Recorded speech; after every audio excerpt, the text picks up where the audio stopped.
Ever get tired of prepping your herb, like sticky fingers, uneven bits, Yeah. and wondering if you're really getting all the flavor you could be? Yeah, I know exactly what you mean. Well, today we are going deep on a tool that might just solve all of that, the weed grinder. Oh, cool. We're checking out this article by Frank. He's from Cloverglass. Overclass. Okay. They're based in China, by the way. Gotcha. Frank's sharing his own experiences and insights about weed grinders, so it's cool to get that kind of insider perspective. Definitely. It's always good to hear from someone who's, in the trenches, so to speak. Exactly.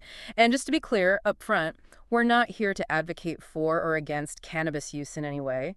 This is about exploring the how and the why of this tool, a tool that a lot of people use. And we're all about informed curiosity here. Right, right. Unpacking the what and the how and the why. I like it. Exactly. Oh. So first things first, what exactly are weed grinders? I'm actually curious about that myself. I've heard the term, but I don't really know the mechanics of it. Well, Frank calls a grinder the sous chef of your herb. That was such a brilliant analogy. That's a good one. That makes sense. It really does, right? Because, just like a sous chef preps everything to perfection, a grinder does the same for your herb.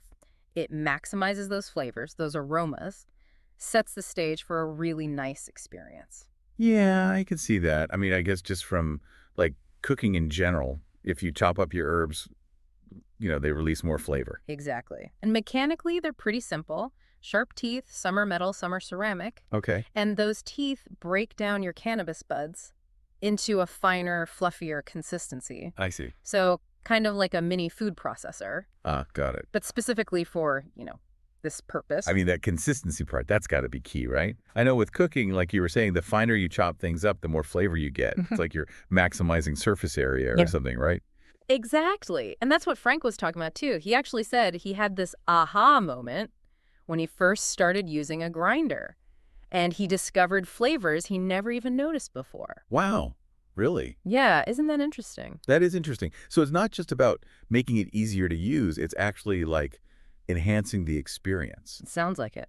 So, okay, back to the science for a sec, if you don't mind. What's actually happening there? Why does grinding it up make that much of a difference in terms of flavor? So it all comes down to these things called terpenes, Terpenes. Okay. which are basically organic compounds that give each strain of cannabis its unique flavor and aroma profile. Interesting. And when you grind it up, you increase the surface area, which allows more of those terpenes to be released. Okay, that makes sense. So you're getting a much richer sensory experience. So it's almost like the difference between like a regular cup of coffee and then like a really finely ground espresso, where it's like, you're getting more of the essence, more of the flavor out of it. Exactly. Okay, that's fascinating. So, assuming I was convinced that, a grinder was worth it, are all grinders created equal? I mean, I know there's like a whole bunch of different types out there. You are absolutely right. There are a ton. You've got your basic two-piece grinders, super simple, portable. Right, right. And then there are multi-chamber grinders with keef catchers.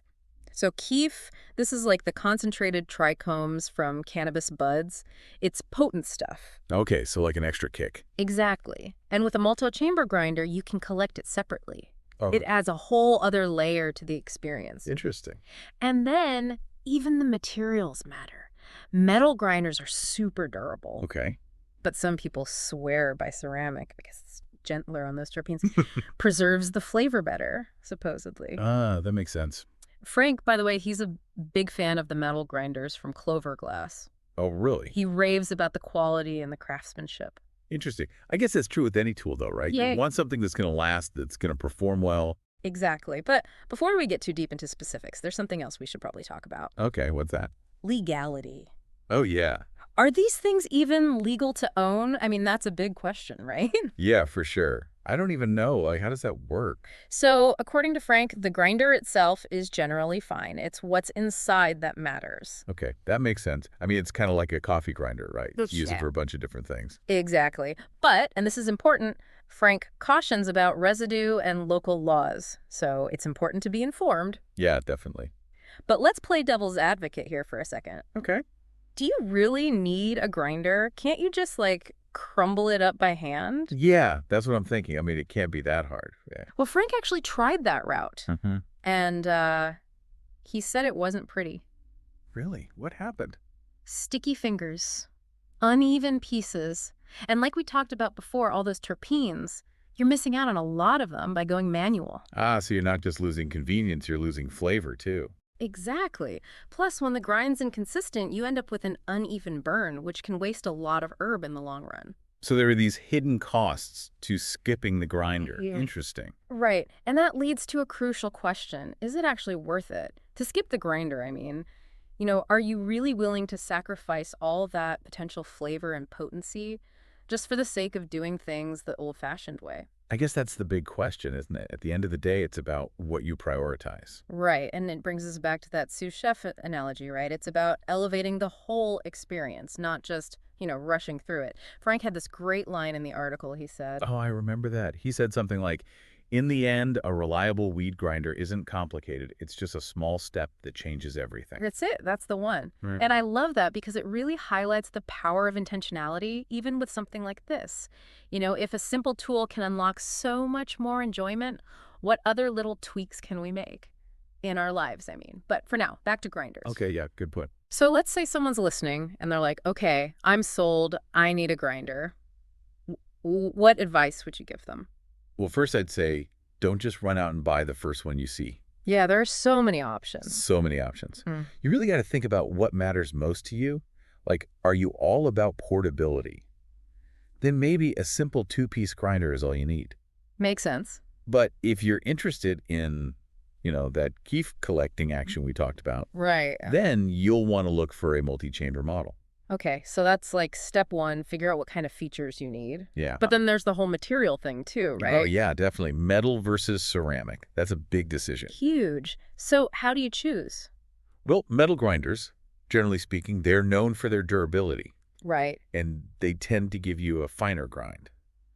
But some people find that ceramic grinders, they're a little gentler on the herb, and they do a better job of preserving those terpenes. Yeah, for that richer flavor. Exactly. Yeah. So it really comes down to personal preference. Frank, of course, he's all about the metal grinders from Clover Glass. Oh, right. He did mention that. He was very enthusiastic about their quality. Well, that makes sense. If you're going to invest in something, Exactly. you want it to be good quality. But there are a ton of other brands out there too. So how does someone sort through all that? That's where reviews come in handy. For sure.